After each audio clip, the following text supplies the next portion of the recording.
Hey, what's going on, guys? Tyler here, and I'm super excited today to have on the call Dennis Heenan. How's it going today, Dennis?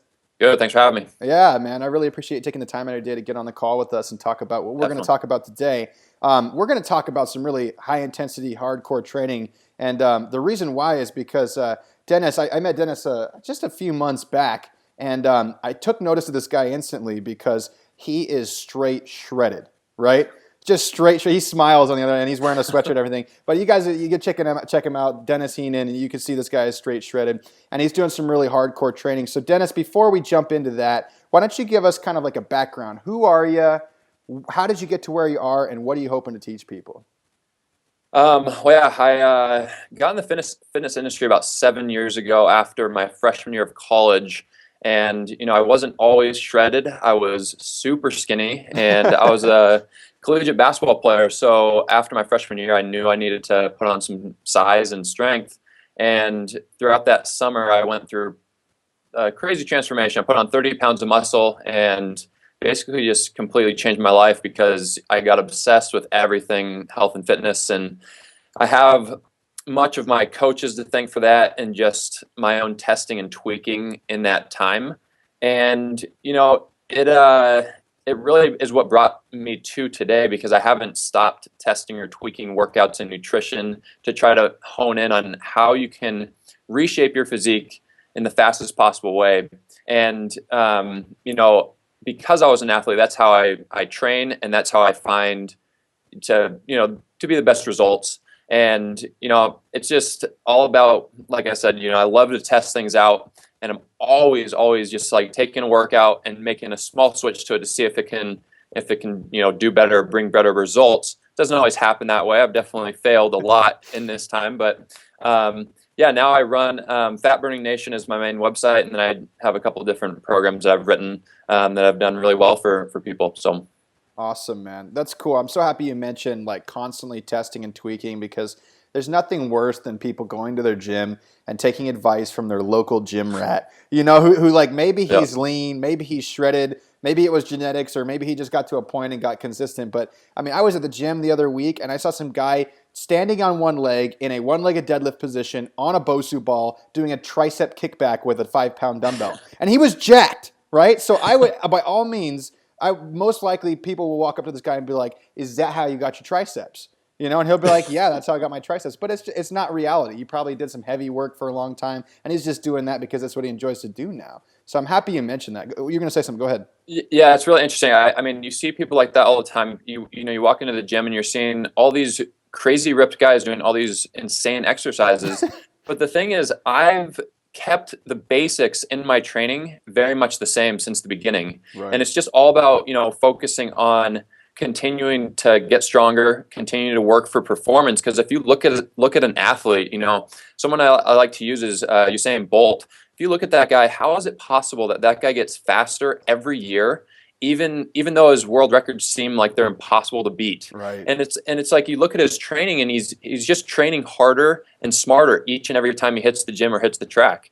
He's not doing standing on a Bosu ball doing a tricep kickback.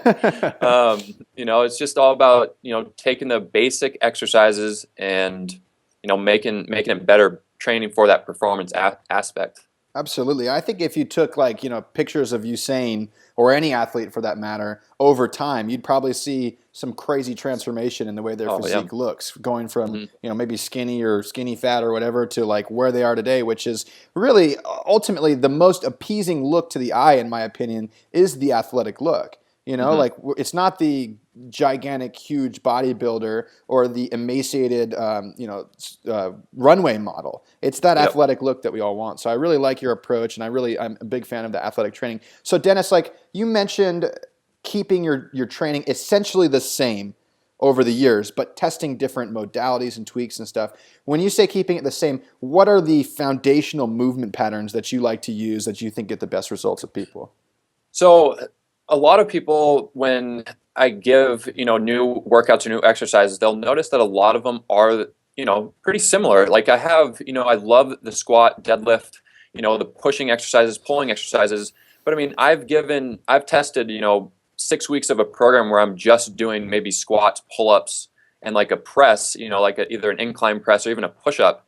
And I mean, the results are still there. Right. And so what I like to do with that though is, I might go from an incline press into decline push-ups, adding that little extra to get that endurance built within the workout. Because a lot of times you can go from an incline press and, do 10 reps and then just finish. But if you throw in those decline push-ups or just a regular push-up, you're going to just exhaust the muscle.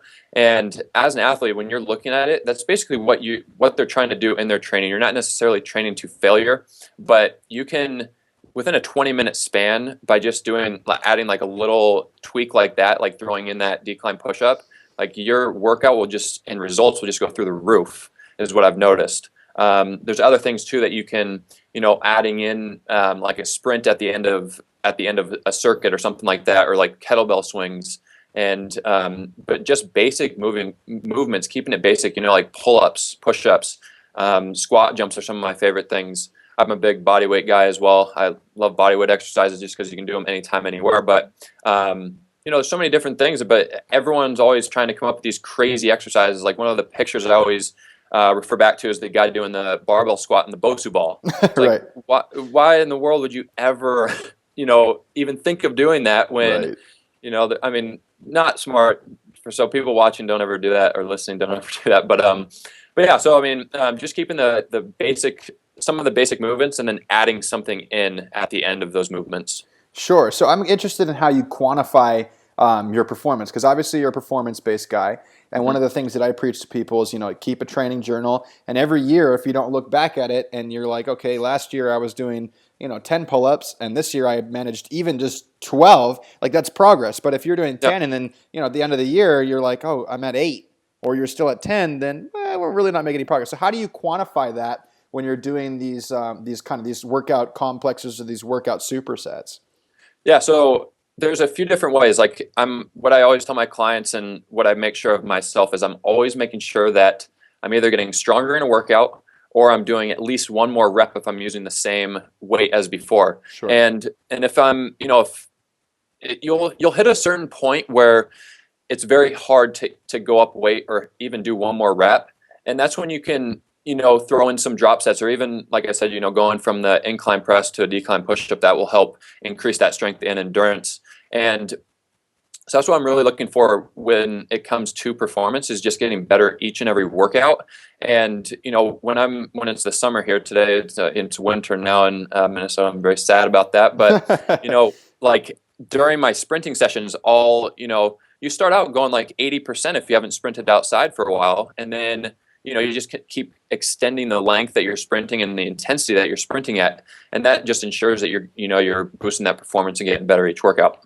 Absolutely. Yeah, just little by little. I had a client a year and a half ago, Dennis, and we started out and he was squatting 65 pounds for 10, right? So, I mean, it was not much, right? It was nothing to be like, write home about. And what Yeah. I did was I was like, the guy just wanted to look jacked. So I used a bodybuilding style protocol. I said 3 sets of 10. 3 sets of 12. When you nail that, we add 5 pounds to each side. We start at 8 and we go up again, right? And it was just literally, we did that for almost 18 months. And he went from 65 pounds for 10 to 305 pounds for 10. And his legs, his torso, everything had completely, I mean, we did other stuff as well. But I mean, just consistency. And all we did, we go in there, last week you got 3 sets of 8. This week we're going to try for 3 sets of 10.